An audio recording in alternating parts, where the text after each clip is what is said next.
Hello, everyone, and welcome back to Black Mental Health Matters. I'm Dr. Kerry-Ann Williams. I'm a psychiatrist practicing here in Massachusetts. And this is a show that's about everything related to mental wellness in the Black community and beyond. And today I have a guest with me, Dr. Dana Hubbard. Welcome to the show, Dr. Hubbard. Thank you for having me, Dr. Williams, and good morning, everyone. So, Dr. Dana Hubbard is the owner and chief operator of Vitality Health and Wellness. She's a professional licensed clinical social worker who has provided services to veterans, women, children, and the Black community. She's also a certified lead agent with a specialization in organizational psychology. Dr. Hubbard received her doctorate in healthcare administration in 2019. She has a bachelor's in social work from the University of Maryland Eastern Shore and a bachelor's in sociology from Salisbury University. Dr. Hubbard served honorably in the United States Air Force. And as a captain in the Air Force, she was a mental health therapist for service members and was responsible for the mental health operations for the local Air Force base. Today, as a clinical social worker, Dr. Hubbard specializes in crisis management, bereavement, child and adolescent counseling, behavioral health, post-traumatic stress disorder, military and veteran mental health, and mental health for women of color. So very accomplished. Yes, ma'am. Thank you for that. So, guys, one thing that has been going on recently is that several high-profile African Americans are believed to have died by suicide in recent months, and suicide is one of the leading causes of death in African Americans, believe it or not. And according to the Suicide Prevention Resource Center, rates of suicide have been increasing in the African American community. And so I wanted Dr. Hubbard to come on the show to talk a little bit about that today. And so, Dr. Hubbard, given that suicide is one of the leading causes of death in the African American community, why aren't we talking about this? Dr. Williams, that's a great question, and I do believe mostly in part due to the taboo it has, just period, in a society, right? Death by suicide is so taboo that it's not even talked about societally, and then in the Black community, we don't even talk about mental health. So how can we get to talk about suicide within our own community? And when it happens, it goes untalked about, unacknowledged. Just like you just stated, it's a lot of big name people who have committed suicide within our community. And one I can think of in particular is Don Cornelius. He committed death by suicide, and that was never talked about. It seemed like we just talked about his legacy, and it was never talked about how his life ended. Yeah. Go ahead. I'm sorry, it's just a discussion we need to have, and I'm glad you're bringing me on here to have that discussion.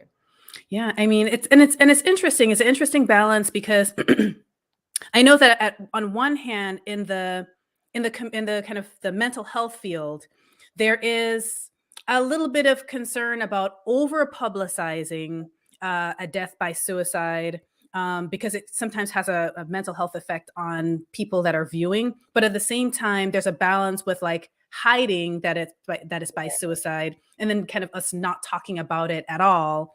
And so there has to be this like balance where it's like, well, why not mention how it happened, but maybe just not over kind of publicize it? Because there is what they call like the copycat effect, right? Where when a high profile person dies by suicide, that there's a raise in suicide rates.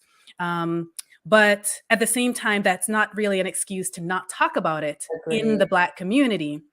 So, it's interesting that we don't really you know what I mean? It's like one of the leading causes of death, and we don't really talk about it in community forums and things like that. I completely concur. And you made a valid point. There is a such thing as copycats, or people get the notion of let me just backtrack. I'm sorry, Dr. Williams, because people who commit suicide usually have thought about it for a while.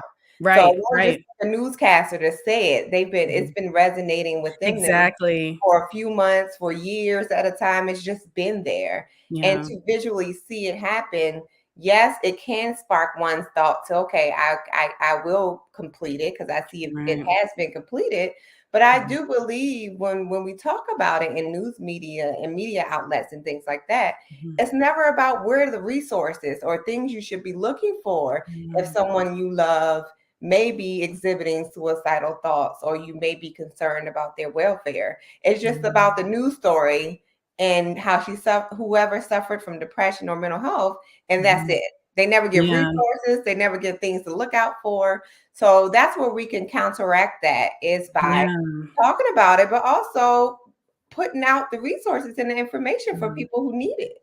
Yeah. Yeah. It's all about how it's reported. Correct, Because, you know, correct. the news media tends to sensationalize things, and you're right, like, it's sometimes not helpful. Like, they don't really say, "Okay, here's how you can get help." They'll just kind of, like, give these flashy headlines, and it's Exactly, very exactly. misleading, and it just, you know, we've seen this, and of course, in recent years, that news headlines are designed to just make people click on Correct. articles.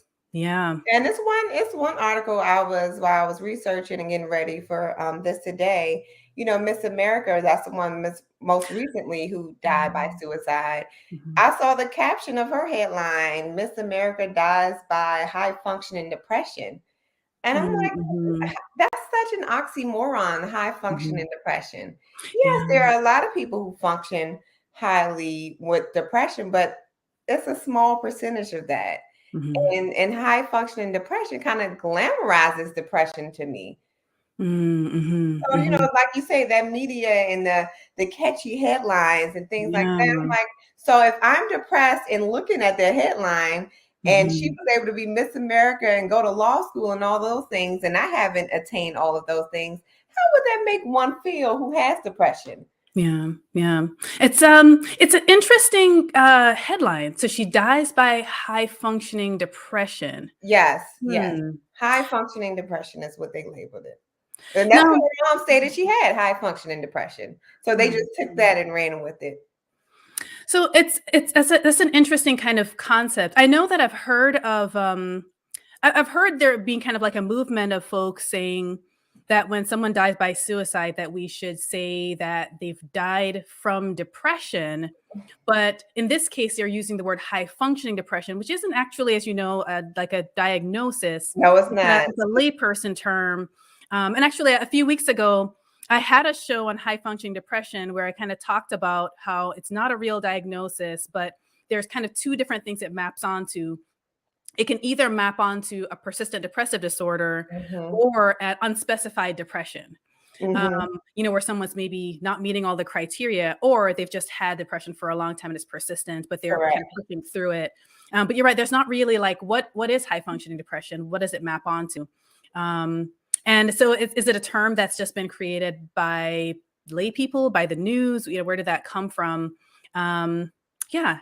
And but it's something that people are likely to kind of click on, and it's teaching their kind of readers Mhm. about these terms that we don't really use in mental health so as much.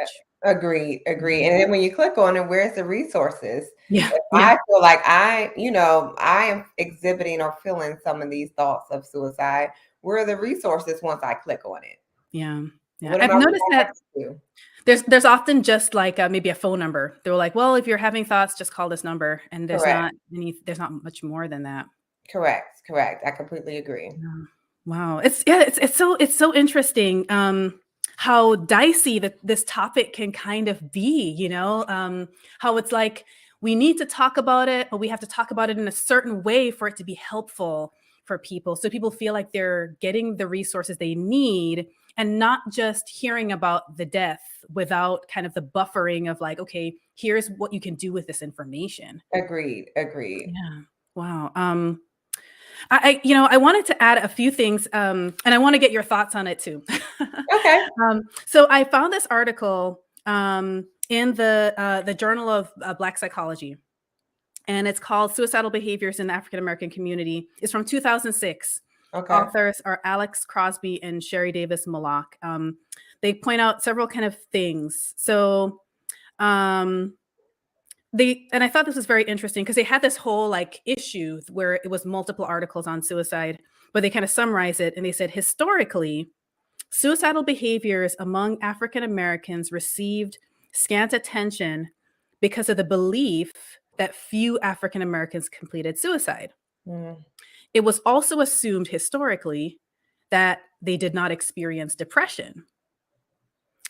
African Americans were historically viewed, and of course, back in the days of slavery, African Americans were historically viewed as actually not that long ago. I should say not that long ago. Some of this is not that long ago, but African Americans were historically viewed as a psychologically unsophisticated race that were naturally high spirited and unburdened with a sense of responsibility. Mm. In the first edition of the Journal of Psychiatry, author Bevis, so this is in 1921, so not too long ago, wrote in the first edition of the Journal of Psychiatry, most of the race are carefree, live in the here and now with limited capacity to recall or profit by experiences of the past. Sadness and depression have little part of his psychological makeup. So this is some of the historical kind of stuff of like, well, why do we need to, but suicide is not a problem for these people, right? Wow, that's heavy. That's heavy. Like I tell my clients, when Mhm. it's something that resonates to my core, I give it a second to digest it because that's a lot to digest. Yeah, And yeah, right? I have so many things that comes up when you were talking about that. Mhm. And going back to why suicide is so prominent in the Black community, right there, that sentence. The notion that we're supposed to just muster through everything and power through it. We have a high resiliency because we go through so much as Mhm. a community, but all of that comes from generational trauma, right? I'm watching our ancestors, watching our grandmothers, grandparents pushing past mental illness and still getting things done. It's a lot of that notion that comes from that we are okay and we do not go through as Black people the same things that other races and minorities go through, which is so untrue. Mhm. Yeah. And to be honest, Dr. Williams, death by suicide is the leading cause of death for Black and brown people between the ages of 15 and 24. Mhm. So again, it just erases everything it said in that article. It's very prevalent in our community, and especially amongst the teenagers and young adults who feel Mhm. as though they don't have a place to go to talk about it. Their parents, their grandparents, because historically we were told and thought that we are supposed to push through our own issues or Yeah. pray away our issues. So a lot of these young adults don't have spaces to go to and talk about these things. Yeah. Yeah. And that's I think part of the reason why it's important for us to talk about this is to think, okay, encourage people, even in communities, that there needs to be spaces for young people to talk about this when they can bring it up to their parents and their parents won't just kind of like dismiss it and Correct. say, you have so much to live for. Stop talking about that. You Correct. know? Yeah. Correct. Or you're blasted because you have XYZ. Mhm. And again, it's just having a space where Mhm. someone can go talk about these things freely is really needed in our community. Yeah. Wow. And more research too, because I don't know about you, when you were looking up research articles, there is some, but it's not that many compared to other groups, minority groups. There isn't. In fact, they comment on that in this too. They said because European American suicide deaths represent more than 90% of the US national total, the national rates and the published risk factors and protective factors that have been reported, those reflect patterns of that population and not necessarily those of African Americans. So that you're right.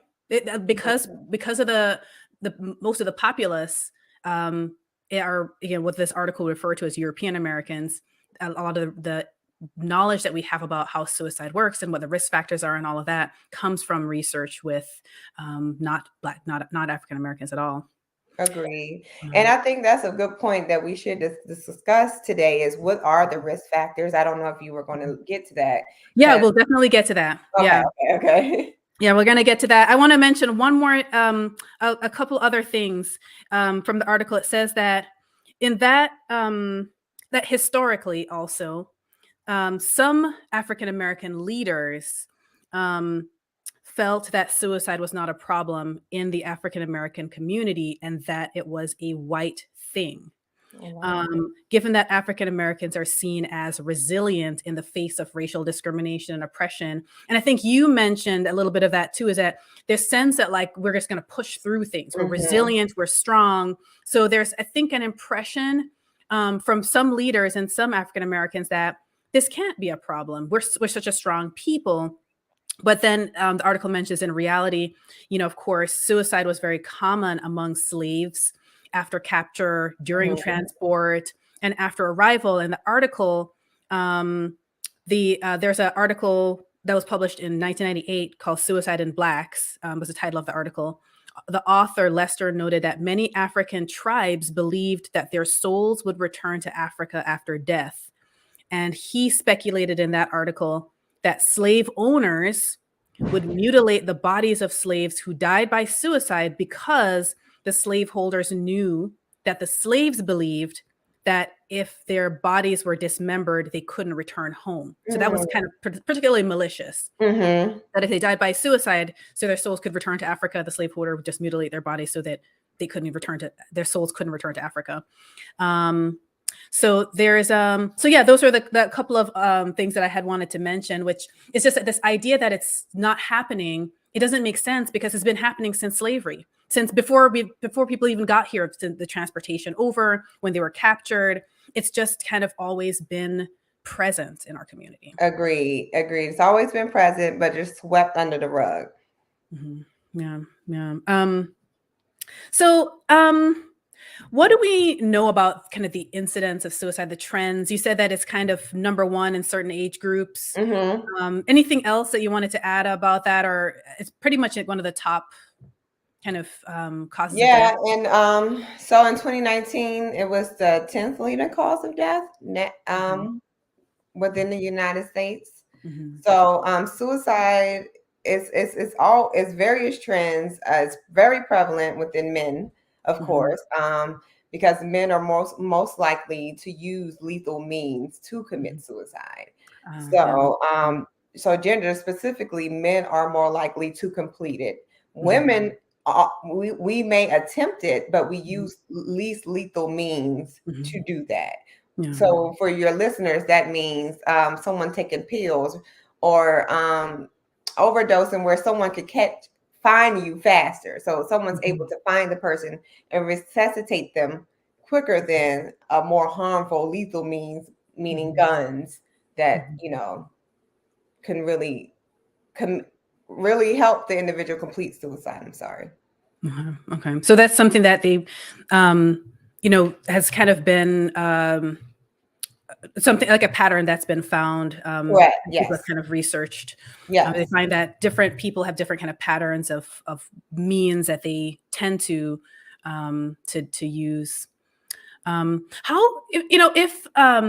If you have like a loved one, a family member or a friend, and you kind of wonder if they're doing okay, like what are some signs that you can look for, or I guess risk factors, things like that people can look at to say, well, maybe this person may need some more help, or maybe the person themselves might be wondering if their own risk.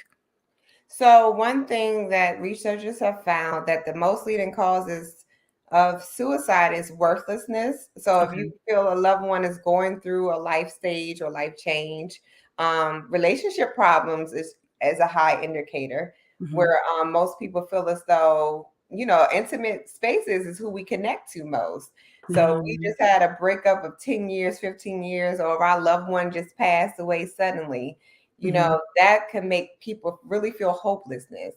No future orientation, not thinking about the future, just the here and now, and sadness. So if you see a loved one who's exhibiting worthlessness, like I feel like it's no way, I don't feel like nothing, I don't have any value, it's no point of me being here, that's worthlessness.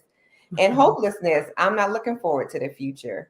I don't have anything to look forward to anymore. My future was stripped away. And you starting to see them decline as well. So not taking care of themselves, not going to work is a high indicator there. Staying in bed, giving things away that mean value to them.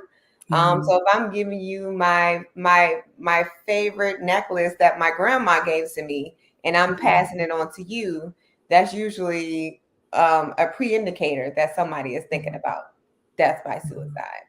So it kind of ends up being kind of like a goodbye gift. Correct, correct. Kind of, Giving away things that mean great value to them that they would never give away is really a high indicator of that. Oh, so it's kind of these signs that they're kind of like preparing. Correct. They're kind of making plans. So you mentioned like worthlessness, kind of this kind of and hopelessness. So kind of just not being able to see themselves in the future, not being able to see where they fit into the world anymore. Correct. What about, I sometimes will see folks who they may have like some kind of problem they feel they can't solve, like like extreme debt, and they think there's no way out of this. I can't solve this problem. The debt collectors are calling me. It's just overwhelming. And is that kind of would that be a risk factor as well? Kind of just, I don't know, like kind of feeling like narrow solutions. There's no way out. Yes, yeah. So, like I said, relationship problems is the number one indicator. Not saying everybody who go through a tough relationship is suicidal. I'm not saying that by any means. But if they have that in conjunction to the high risk factors I discussed, hopelessness, worthlessness, sadness, all those issues, then yes. But also another indicator is financial problems, right? Because we know to live, especially in America, you have to have means. And a lot of people, means can be stripped away really fast at a blink of an eye, lose a job and don't, or commit a crime. And that's another indicator. Someone who's pending legal issues can lose their position. So not only do they have legal issues, they have financial problems and probably relationship problems that come with it. So someone who encompasses all those factors, in addition to everything we discussed when regarding symptoms, then those folks are really, we consider high risk for suicidal attempts. Yeah. Wow. It's and it can be, I imagine that it can also happen so quickly, because there's sometimes if the person is fortunate, the attempt doesn't work, and they have some more time to really think through and get support and that sort of thing. But there's probably a certain percentage of folks that it just happens so quickly, and it maybe, you know what I mean? Like it's this idea of like, how do we kind of help, people before they get to that point? It's so difficult, because we can't help everybody, but. And you brought up a good point, Dr. Williams. Most people who complete suicide have never attempted before. Okay. Or, they've never done it before. It wasn't, they just did it all for impulse. They may have exhibited all these issues and all these factors, but it was impulse that led to the completion of suicide. Yeah. And then you also mentioned in general too, as you're talking about kind of some of the other symptoms, it would, I guess, alludes to that having a mental health condition that's maybe severe or persistent could kind of also be accompanied by depression. So if somebody has severe, I don't know, OCD or whatever, they could also be depressed, and then they could feel like, oh my gosh, I just can't escape this illness, or that sort of thing. Or if they have an addiction, alcoholism, substance abuse. I completely concur. And the ones who've been on psychotropic medications and just stop impulsively. I know in my center, I talk to a lot of my clients about that. If you're going to take these psychotropic medications, I want you to learn them and understand the risk factors that accompany them, because some of them can cause increased suicidal ideations. Yeah. It's so, guys, if you're out there listening, if you have a severe mental health condition and you're not taking your medications properly or not getting help, I think getting the support you need can help to reduce your risk. If you have an addiction, a substance use problem, getting support, working towards your recovery, that can help to reduce your suicide risk. If you have severe depression, again, try to get the support through your mental health counselor. Um, what are some, I guess, resources that we can kind of think of? Besides, I always kind of tell people, of course, the suicide hotline, you can Google Mhm. it, find out the one in your area. For people that are not listening in the US, there's probably a hotline for your area that you can find, even just through a simple Google search. But what are some other kind of things that we can think of? So there, of course, as you stated, the suicide hotline, I'm sure is one in every country in every area. There's also crisis centers. I live in Maryland, the DMV area. We have a lot of mobile crisis units that comes to the individual's home to come talk to them if they are in a state of crisis or thinking about suicide. They will talk them through it and get them to the resources in their area. So it's free service. I know we have a Prince George's County crisis hotline. We have a Maryland crisis hotline. There's a lot of crisis hotlines that come with mobile crisis unit of Okay. professionals that Okay, comes good. to you and are able to talk you through it. So that's a great resources for individuals. There's also your local emergency rooms. Most people don't realize if you're feeling suicidal, you can walk right into the emergency room and see a qualified mental health professional. They have them on call. So Yeah. you can go in and be seen and also be evaluated for that and connected to resources as well. Yeah. No, those are good points. I think in Massachusetts we also have the crisis. Crisis unit. We have like a mobile crisis kind of team, and so you're right. That's something that people can look up online as well. And I know there's usually instructions on the website, for the phone number and kind of how everything works. And And you're now, right, and as a recent Dr. Williams, there's Mhm. chat lines too. I mean, Mhm. texting. Yeah. You text a qualified mental health clinician if you don't want to talk, because Mhm. I know when people are really in crisis, they really don't want to talk. So Mhm. it's chat features that a lot of these lines offer as well for you to text Mhm. qualified clinicians to discuss your Mhm. suicidal ideation. Wow. Yeah, that's true. Texting, especially for young people, but even Yes, people that are not young people, some people just prefer texting to talking. correct. Yeah, and then as I imagine that sometimes people who are feeling depressed or having thoughts of suicide, they will say that they tried to bring it up with somebody. They tried to talk to a family Mhm. member about it. They tried to talk to a friend about it, but um, maybe that person didn't know how to help them or Correct. support them.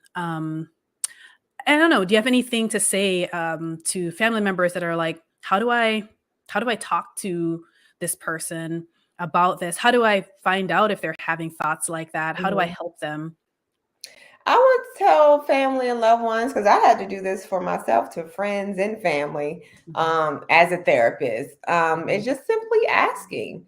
mhm, Dana, I know you've been through a breakup and lost your position. How are you feeling about that? mhm, And try to gauge it from that way. And if they feeling hopeless or they don't see mhm, any end in sight, then you should ask, have you mhm, considered, have you been thinking about suicide? mhm, Because I care about you. And if this is what you're thinking about, which can be common in these cases, mhm, so mhm, normalizing it, not just mhm, making a person feel ostracized because they're feeling suicidal. mhm. If you're feeling like this, I want to help you get you to the right place to help you because I love Mhm. you.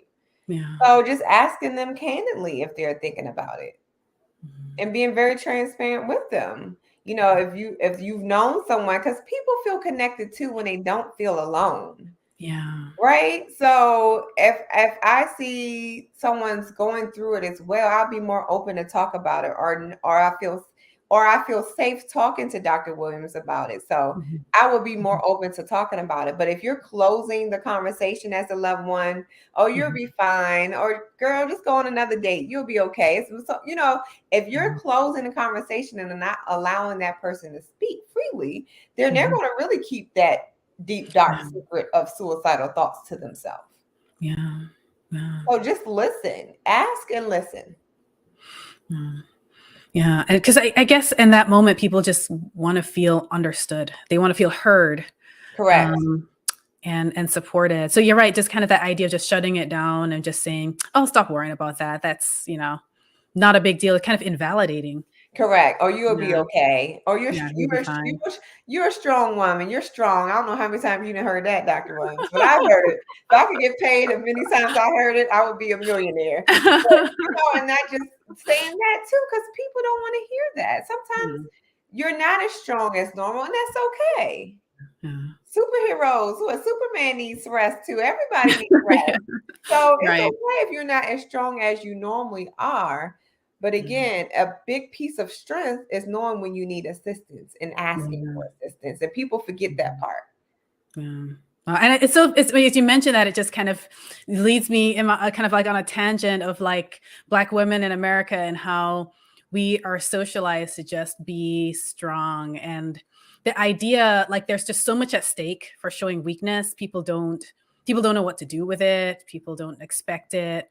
And it's such a hard thing sometimes for Black women in particular to actually say, oh my gosh, like things are not okay. Correct. Correct. You know, And you so brought up a point too, Dr. Williams, I want to revisit where you say that a few folks said they probably have gone to a loved one and they shut them down or mhm, mhm, silenced them in a way as mhm, well. mhm, I tell my clients too, we have to be mindful that, like you said, everybody isn't educated on certain topics. mhm, So let's just say suicide. It may not be comfortable for your mom to talk about suicide because she knows mhm. nothing about it. So Yeah, hence why she shuts it down because she's uncomfortable. yeah, So if it is any listeners out there, please be mindful of where your safe spaces are because mhm, everybody is in your safe space because they're mhm, your loved one or your friend. It's mhm, safe spaces for different reasons. mhm, So, Dr. Williams might be my safe space because she's good with podcasts and mhm, talking and, career oriented. So that's my mhm, safe space. But my sister might be my person, my confidant that I can talk about anything with who won't judge me. mhm, So 9 times out of 10, I'll probably go to my sister with that information because we mhm. talk deeper level than that. So Yeah, people get it misconstrued that when they're going through a hard time, that people are supposed to show up the way they need them to, but they mhm, don't know how. A mhm. lot of people, especially in the Black community, don't know how. Don't know. How can we show up if we never been taught how to talk about mental health and get people connected to resources? Yeah. That's a good point. I mean, if you don't know how to do it, it's you're going to avoid. Correct. Correct. Yeah. And And avoidance is especially if like you're dropping. worried, like if it's a parent and a child, the parent might say, I don't, like, I don't even want to hear that this is going on. Like, I can't even imagine my child feeling this way or whatever, you know? Correct. Correct. So being mindful, listeners out there, be mindful of your places, of who your safe places are and where they are. It might be your own, it might just be your therapist. Mhm. And that's okay, but going to those places that feel safe to you and asking for assistance is completely normal and okay. Yeah. Yeah. Wow. I'm trying to think if there's anything we haven't covered yet, because I know we covered quite a bit. Um, I kind of went over some of the history. We talked about the trends. Um, Oh, one thing. I Go think ahead. Dr. Williams, we didn't Mhm. talk about protective factors. Yes. So yeah, Okay. so people who may have suicidal ideations and may have these high risk indicators we talked about, worthlessness and hopelessness. As clinicians, we also consider protective factors. So these are things that usually stop a person from completing suicide. Mhm. So protective factors for a lot of folks can be your religion or your spirituality. Mhm. Um, a lot of Christians believe you won't go to heaven if I commit suicide. Mhm. So one can feel suicidal and be worthless, but at the end of the day, no, I can never commit suicide because Mhm. I want to get to heaven. That's Mhm. a strong protective factor. That's Mhm. something embedded in them that I will never do that because Mhm. of XYZ. My religion or my Mhm. spirituality won't Mhm. allow me to do it. Mhm. So those are protective factors. Also, social supports. Like who are your supports? If Mhm. someone who has suicidal thoughts, ideations, usually they can have supports. Again, they're safe Mhm. places that I spoke Mhm. about earlier. I have Mhm. my sister. I have Dr. Williams. I have my Mhm. therapist. So Mhm. people who are really connected to supports are least likely to Mhm. commit suicide as well. So those are some of the things that we can do too to help folks if you feel like they're starting to kind of struggle a little bit. connect them to supports, try Mm-hmm. to reduce isolation. Correct. And yeah. So, and I know that the whole idea of being future oriented, but you mentioned earlier, because a lot of times when folks are kind of thinking about dying by suicide, they sometimes kind of just don't see themselves in the future. Mm-hmm. And so sometimes the work that one of the many things that's done in therapy is helping to kind of bolster that future orientedness kind of through a lot of ways. But no, that's really helpful. It's really helpful that there are factors that protect us. Mm-hmm. Yeah. Um, and then one thing that I don't think we've spoken about yet are, what happens if there's some people that have had kind of multiple attempts. Mm-hmm. And some of the attempts may seem like, as you mentioned, like the lethality is kind of low, like maybe it's like a few extra pills of this or Mm-hmm. that kind of thing. And, they know somebody's going to find them, that what they've taken might not really kill them. But I guess I wanted to mention that even when you have a situation like that, where maybe someone and they've had multiple attempts and the attempts are not very lethal, that person is still at risk. Like Mm-hmm. this is not the time to drop your guard and say, oh, you know what, Agreed. they always try that. It's never anything big. Like don't drop your guard. So both of us as mental health professionals have probably seen cases where someone had multiple attempts and then one of the attempts actually kind of went Agreed. through. Agreed. And so so for those of you that are listening, if you know someone who has had multiple attempts and you think, oh, they're not really going to do it, don't drop your guard. Agreed. Because those are the folks that need support. They're communicating that they need something. Correct. And then Yeah, treat it like it's a first attempt. I yeah, completely agree. yeah. So, and I think we talked about like if people are kind of making plans, giving things away, even just like stating that they're like feeling like they're a burden to people. Mm-hmm. That's a big thing too. Then the last thing that I was going to mention, and this is for family members who have already lost someone to suicide. It kind of leads to, of course, grief, but it's sometimes a different kind of grief. It's just a complex web of emotions when you lose someone to suicide. And I just wanted, for those of you guys in the Massachusetts kind of Boston area, there's a resource called Dee Dee's Cry. And I've had Toy Burton on the show before. She has a nonprofit called Dee Dee's Cry. She had lost her sister to suicide a long time ago. And so she has this wonderful nonprofit that has groups for survivors of suicide. So I encourage you guys to go to her website. It's Dee Dee's Cry, DEEDEE apostrophe S, Cry. Because I know that sometimes it's helpful to get support from other people who understand what it's like to lose someone to suicide. Agreed. Yeah. So don't know if you have anything else to add, Dr. Hubbard? No, I don't. I don't at all. Just again, if it's any listeners out there that know someone or Mhm. is exhibiting suicidal thoughts and thinking about it, just please reach out to Mhm. someone, a support system or a qualified professional in your Mhm. area to really navigate you through that, because Yeah. it is very common and it's okay, and Mhm. you are able to get past it with the Mhm. proper supports and resources in place. Thank you. And for those of you that are listening, as a podcaster, I cannot answer any crisis calls or any crisis messages. So if you are having an emergency, call your emergency line, whether that's 911 or Google the suicide hotline. But I, as a podcaster, cannot respond to any crisis messages or calls. So contact either your primary care, 911, ER, but seek the support that you need. So thank you guys for joining me today for Black Mental Health Matters, such a needed discussion, a lot of things to talk about, kind of a dicey topic at times. And as I said, there's a long history of like why it's so difficult to talk about in the community, but it's definitely in our community and we need to talk about it. And I thank you, Dr. Hubbard, for coming on and speaking with us. So listeners, join me again next week on Black Mental Health Matters with Dr. Kerry-Ann. It'll be uploaded on Fridays to multiple podcasting platforms. So take care. Thank you for having me.